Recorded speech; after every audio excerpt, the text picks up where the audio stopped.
Syederalun, ribuan masyarakat Aceh Barat, Minggu 12 Februari 2017, mengikuti jalan santai Pilkada Damai dengan start dan finish di lapangan Teguh Umar, Melabuh. Jalan sehat dilaksanakan Komisi Independen Pemilihan KIP Aceh Barat, dilepas Ketua KIP Bahagia Idris bersama komisioner setempat. Apa aja hadiah kan kasih Pak? Katanya ada 123 item hadiah. Saya harapkan kegiatan seperti ini harus rutin dilakukan karena ini dapat menyehatkan kita. Yang tujuannya adalah untuk meningkatkan partisipasi memilih. Masyarakat tahu bahwa masih tersisa 6 payung lagi.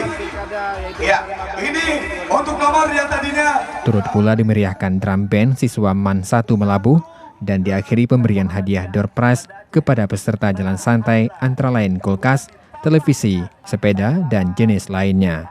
Dari Melabuh, Rizwan, Serambi On TV.